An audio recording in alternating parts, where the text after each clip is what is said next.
Hello everyone, my name is William Amzalag and I want to welcome you to our 9th episode of Jeunesse Longevity TV. Jeunesse, we are redefining youth.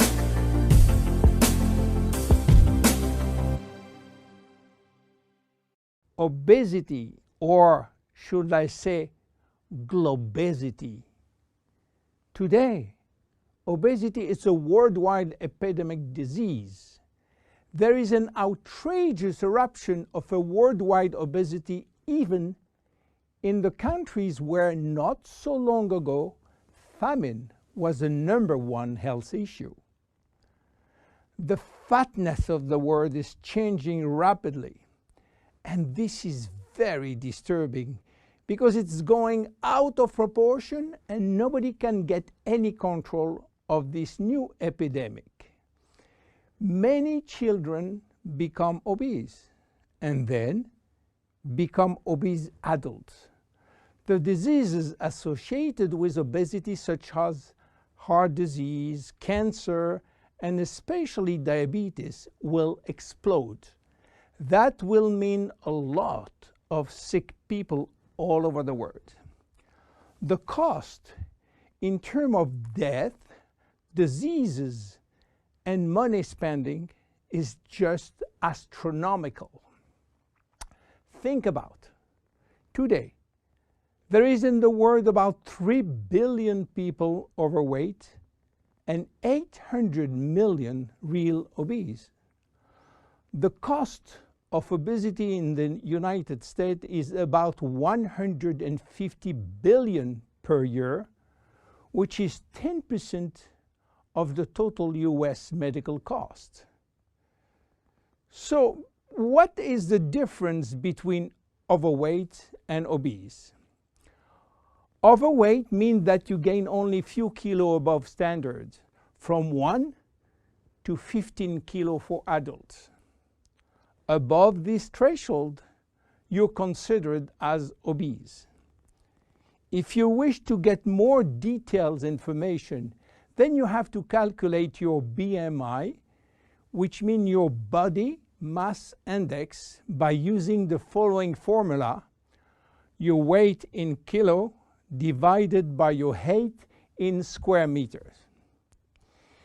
If your BMI shows a score under 18.5 per square meter, it means that you need to gain weight. You are underweight.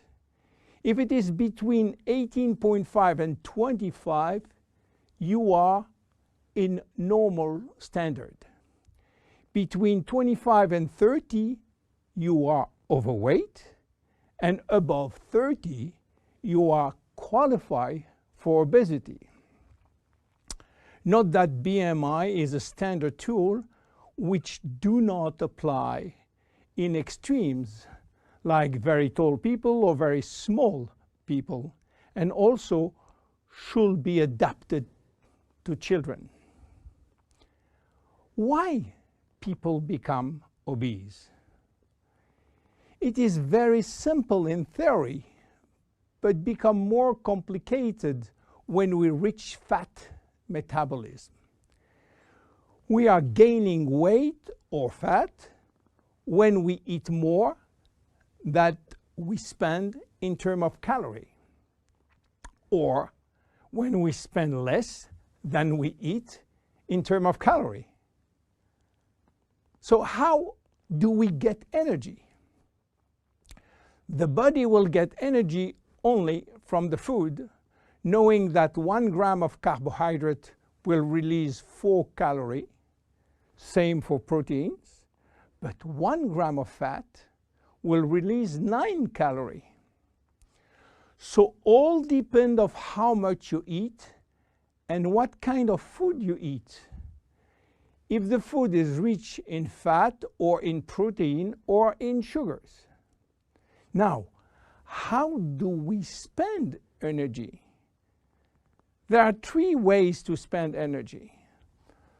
The first one is what we call basal metabolism, which is the necessary energy required to get our body working and all our million of chemical reaction working and working properly.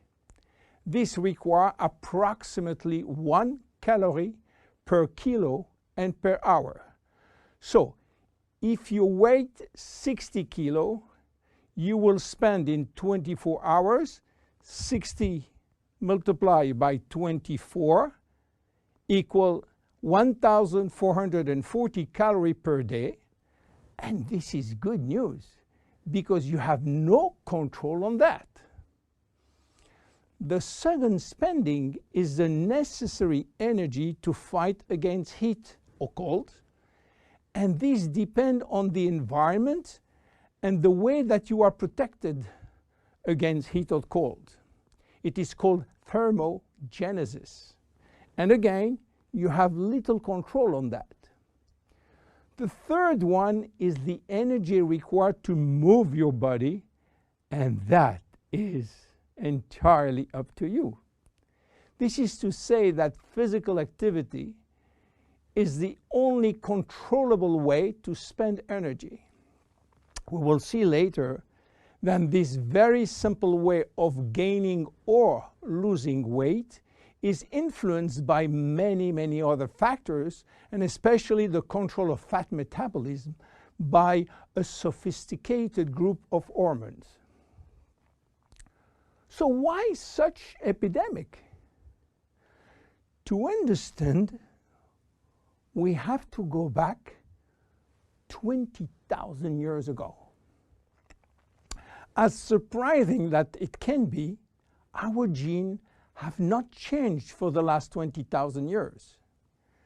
At this time, life for humans was quite difficult.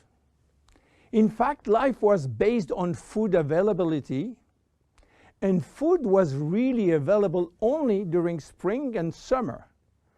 The rest of the time, no food, almost famine. Our genes has to adapt and to work in accordance with this alternance of abundance and famine, and they create a kind of energy storage. The fat cell was born. This cell has the capacity to storage all kind of energy derived from fat, from carbohydrates, and even proteins. It can increase 50-fold its size and retain energy in the form of triglycerides.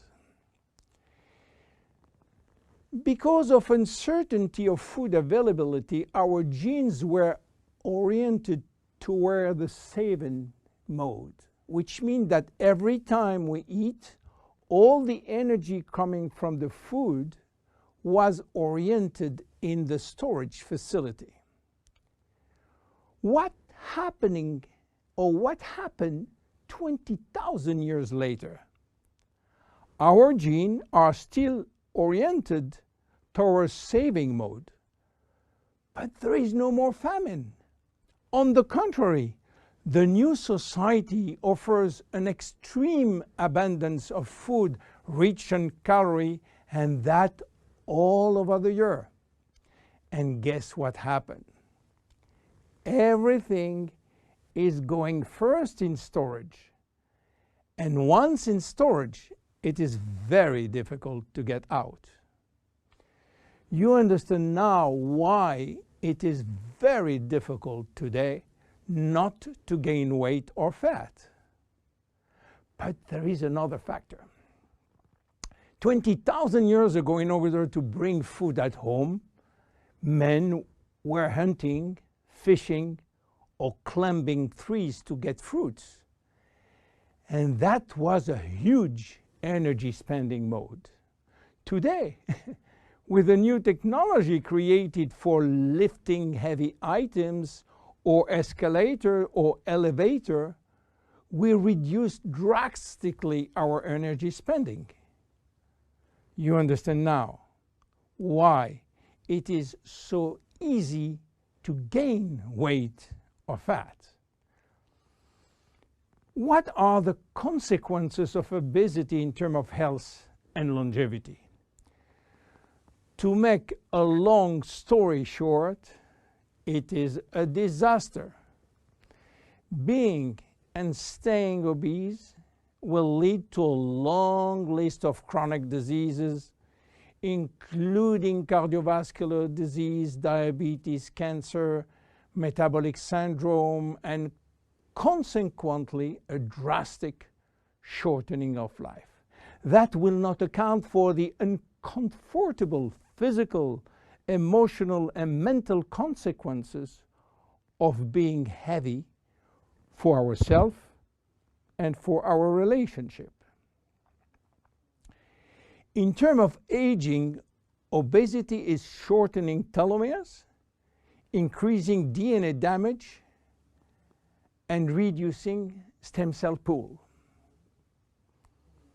So what to do for reducing obesity? Obviously, it is quite difficult considering the worldwide effort of the medical community with so small results.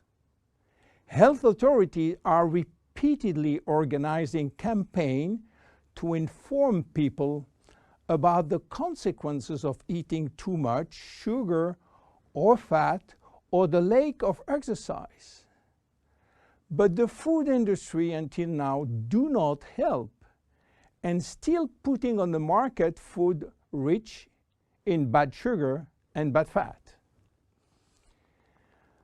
The first step is to be convinced that improving your lifestyle, which means improving your nutrition, your physical activity, managing your stress and your emotion, in order to stop impulsive eating, will be a very good action to preserve your life and your longevity.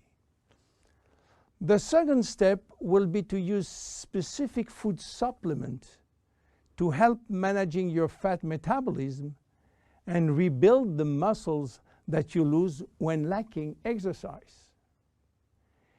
This is why Jeunesse decided to create a new line of product specially designed to counteract craving, to help fat metabolism, and to reduce muscle loss.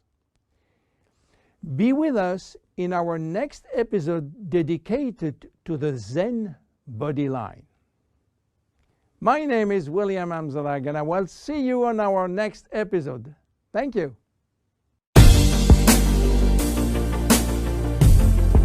Jeunesse. We are redefining youth.